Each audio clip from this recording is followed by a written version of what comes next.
হইচইয়ের নতুন সিরিয়াল দেখলাম, সিরিয়ালের নাম মিঠাই। এইসব বলো বলেই তোমার সাবস্ক্রাইবার হয় না। হ্যাঁ, হইচইয়ের নতুন ওয়েব সিরিজ দেখলাম, ওয়েব সিরিজের নাম মিঠাই। ওয়েব সিরিজের নাম প্রি ওয়েডিং, না, ওয়েব সিরিজের নাম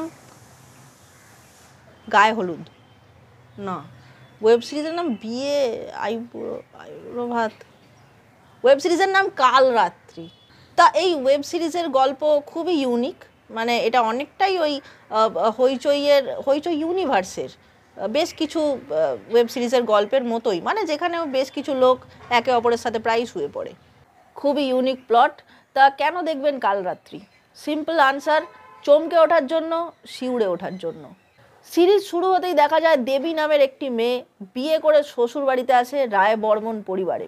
আর এই রায় বর্মন পরিবারের প্রত্যেকটা লোক কি বলবো বাঁধিয়ে রাখার মতো, কারণ রায় বর্মন পরিবার নিজেই একটি মিউজিয়াম বা জাদুঘর। এই পরিবারের 80% লোক লম্পট, মানে খুবই উচ্চ বংশ তারা। আর এই উচ্চ বংশ বনেদি বাড়ির ছেলেদের মুখের কি ভাষা, খাসা। ঘুম থেকে উঠেই ব্রাশ না করে বাসি মুখে বউকে ভেন্ডি বলে ডাকছে। ভেন্ডি মানে মানে ভয়ের জায়গায় হবে শুধু, এবার বুঝে নিন। মানে বিরাট বিরাট উচ্চ বংশ। এই পরিবারের মেজ বউ রাই, সে হচ্ছে সার্বজনীন বউ, মানে তাকে দেওর, তারপরে কি বলবো, ভাসুর, অসুর, মহিষাসুর সবাই সবাই ভালোবাসে। যৌথ প্রচেষ্টায় ভালোবাসা পায় রাই। কিন্তু এই যে মেজ বউ নিজের প্রচেষ্টায় এবং সকলের যৌথ প্রচেষ্টায় লোকের বাড়ির মানে একবারে কি বলবো জান প্রাণ দুরন্ত প্রেম হয়ে উঠছে, তা দেখে হিংসে জ্বলে পুড়ে ছারখার হয়ে যাচ্ছে এই বাড়ির দুয়োরানি, মানে একদম ছোট বউ। তার মনেও বিরাট অ্যাম্বিশান, সে হঠাৎ করে কোথাও কিছু নেই, শ্বশুরের পা টিপতে টিপতে বলছে আমাকে নাও আমাকে নাও। আর শ্বশুর বলছে নেব না, তোমাকে আমার পছন্দ না, মানে হাবে ভাবে বুঝিয়ে দিল। মানে রায় বর্মন পরিবারের শ্বশুরের একটা টেস্ট আছে, একটা রুচি আছে, যেটা শুধুমাত্র রাই অবধি পৌঁছতে পারে। কিন্তু আমার মাথায় একটা জিনিস ঢুকছে না, বাড়ির ছোট বউ মানে সবার থেকে ছোট, তার তো একটু ইনোসেন্ট নিষ্পাপ হওয়ার উচিত। সে কেন ভাই, তার মধ্যে এই অ্যাম্বিশন কেন? না আমিও ঢলানি হব, আমাকেও সবার ভালোবাসা পেতে হবে। সে এরকম ঢলানি রোগে আক্রান্ত কেন আমার জানা নেই, আপনারা কমেন্টে জানাতেই পারেন। আর শুধু কি বাড়ির লোককে নিয়ে কথা বলবো, বাড়ির কাজের লোক সেই বা কিসে কম যায়? তার যা হাবভাব, সে বাড়িতে কাজ করে না তোলাবাজি করে বোঝাই যাচ্ছে না। রায় বর্মন পরিবারে একটা MURDER অর্থাৎ ক্ষয়হস্য হয়ে গেছে। পুলিশ এসছে লোকজনকে জেরা করতে, কাজের লোককে জেরা করছে, কিন্তু কাজের লোক যা রেলা নিয়ে কথা বলছে মনে হচ্ছে সামনে বসা পুলিশ অফিসার জাস্ট তুচ্ছু, ও পুলিশ কমিশনার। এই ওয়েব সিরিজে কালরাত্রিতে যে পুলিশ অফিসারের অ্যাক্টিং করছেন তার কাজ আমি আগে দেখেছি, কিন্তু এখানে সে যেন কেমন একটা করছে। ওয়েব সিরিজের নায়িকা মানে দেবী, দেখা যাচ্ছে যে তার বর বিয়ের জাস্ট পরের দিনই মারা গেছে, তাই জন্যই পুলিশ এসছে। তো পুলিশ এসে যথেষ্ট একটা সিম্প্যাথেটিক ওয়েতে কথা বলা উচিত ভিকটিমের স্ত্রীর সঙ্গে, তা নয়। পুলিশ এসে একদম ক্যাজুয়ালি মনে হচ্ছে পাড়ার ক্লাবে এসছে ক্যারাম খেলতে, এসে বলছে এবার আমি দেবীর সাথে একটু আলাপ করবে। সিরিয়াসলি তুমি পুলিশ, তুমি আলাপ করবে? ভাই ভিকটিমের স্ত্রীও ইনডিরেক্টলি ভিকটিমই হয়, তুমি তার সাথে জেরা করতে এসে আলাপ করবে বলছো? এটা কি ধরনের, এটা মানে এটা আলাপের ইচ্ছে না প্রলাপ? একটা পুলিশ এরকম দুরন্ত অশ্লীল অশিক্ষার শিকার হয় কি করে আমাকে বলো?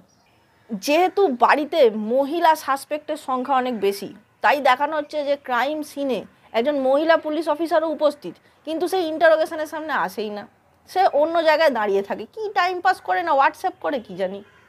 আর মহিলা পুলিশ অফিসারেরও কি বলিহারি আইসক্রিম অ্যাটিটিউড, সে সিঁড়িতে হেলান দিয়ে দাঁড়িয়ে তার সিনিয়র অফিসারকে বলছে সব হট ছেলেগুলো মরে যাচ্ছে। মানে আমি কি আর কিছু বলবো, আর কিছু কি আমার বলা উচিত? মানে এরকম কাপ সিরাপ মার্কা কথাবার্তা তোমরা পাও কোথা থেকে ডায়লগে দেওয়ার জন্য? আর এত বাজে ডায়লগ, এত চওড়া হয়ে বলারই বা কী আছে? বলার সময় অ্যাটলিস্ট একটা তো হেলমেট পরা উচিত, যাতে যে এই ডায়লগটা বলছে তাকে দেখা না যায়। একটা ফোন কল ইনকর্পোরেট করে কিছু জায়গা ফানি করার চেষ্টা হয়েছে, কিন্তু সেই জায়গাগুলো হয়ে উঠেছে আনফানি অ্যাজ এফ। এই প্রথম একটা এরকম কমেডি সিন দেখলাম, ইউনিক কমেডি সিন, যেটা দেখে হাসার জায়গায় আমি কেঁদে ফেলেছি। কোনোদিন এরকমটা দেখেছেন? মানে আমরা সিনেমা সিরিয়াল দেখে যেটুকু শিখেছি, কোথাও প্রাইমারি ইন্টারোগেশন হয়ে যাওয়ার পর পুলিশ সেখানে ঘন্টার পর ঘন্টা বসে আছে, এখানে পুলিশ ক্রাইম সিন থেকে বাড়ি যাওয়ার নামই নিচ্ছে না, বসেই আছে গল্প করছে ভাই। ওদিকে দেবী শোকে পাথর হয়ে পালিয়ে যাওয়ার চেষ্টা করছে, কিন্তু যার মাথার ঠিক নেই দেখানো হচ্ছে দুঃখের চোটে, সে পায়ে হিল জুতো পরতে বলেনি, সে 5 ইঞ্চি হিল জুতো পরে পালাচ্ছে। আর লাস্ট এপিসোডে ওটা থানা না চন্দননগরের প্যান্ডেল, থানাকে এত এস্থেটিক বানানোর কি আছে? আপনারা খেয়াল করে দেখবেন লাস্ট সিনে একটা থানার সিন আছে যেখানে একটা আলো যেন বাইরে থেকে আসছে আর থানার ভেতরের সেলের দেওয়ালে পড়ছে। আমি মেনে নিলাম যে থানা রাস্তার ধারে, তাই রাস্তার গাড়ির আলো এসে থানার ভেতরের দেওয়ালে পড়ছে, গাড়ি যাওয়া আসা করছে তার আলো হতে পারে। কিন্তু এই রকম একটা কনসিস্টেন্সি মেনটেন করে কোন গাড়ি যায়? মনে হচ্ছে কেউ টর্চ মারতে মারতে যাচ্ছে। কেন? খুব দরকার আছে? মানে এরকম রেগুলারিটি মেনটেন করে কোন ট্যাক্সি আলো ফেলে ভাই? আমাকে দেখাও একটু। আর থানার জানলায় হলুদ গোলাপি কাঁচ, সিরিয়াসলি ওটা থানা না হীরামন্ডি ভাই?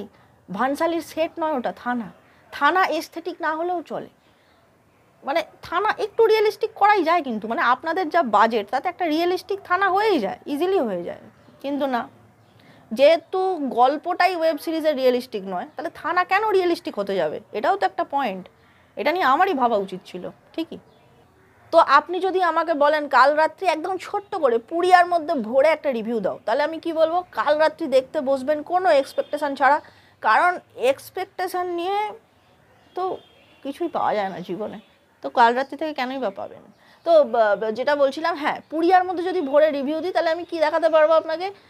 কাল রাত্রিতে আপনি দেখতে পাবেন ভীষণ উচ্চমানের ওভার অ্যাক্টিং, ভীষণ ওভার থেকে over the top over acting করা হয়েছে।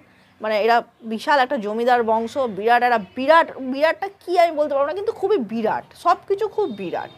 আর বাদ বাকি যদি পড়ে থাকে যে কিছুই কি তোমার ভাল লাগেনি, লেগেছে, একদমই লেগেছে, একটু হলেও ভাল লেগেছে। সেটা হচ্ছে দেবেশ চট্টোপাধ্যায় এবং রাজদীপ গুপ্ত কোথাও গিয়ে ঠিকঠাক, মানে তাদের যেটুকু ঠিকঠাক করার দরকার ছিল তারা চেষ্টা করেছে, ওদেরটাই আমার একটু পদের লেগেছে, বাকি কিছুই আমার তেমন। খুবই ইউনিক প্লট। যাই হোক, এই ছিল আমার আজকের ভিডিও। আশা করি আপনারা সবাই কাল রাত্রি দেখে ফেলেছেন, আর যদি না দেখে থাকেন দেখতে পারেন হইচই অ্যাপে গিয়ে। যারা আপনারা সাবস্ক্রাইব করেছেন তারা দেখে নিন, কী বা করবেন দুপুরবেলা, কিছু একটা তো করতে হবে, দেখেই ফেলুন। আর যারা হইচই সাবস্ক্রাইব করেননি, কিন্তু আমাকে সাবস্ক্রাইব করতে টাকা লাগে না, তাই আমার চ্যানেলটা সাবস্ক্রাইব করে নিন এই মুহূর্তে। আর হ্যাঁ, আমার ভিডিওটা লাইক অবশ্যই করবেন, কমেন্টে লিখবেন আপনারা আর কি ভিডিও দেখতে চান, কোন টপিকে দেখতে চান, বা এই ভিডিওটা নিয়ে মতামত কী, সবই আপনাদের হাতে।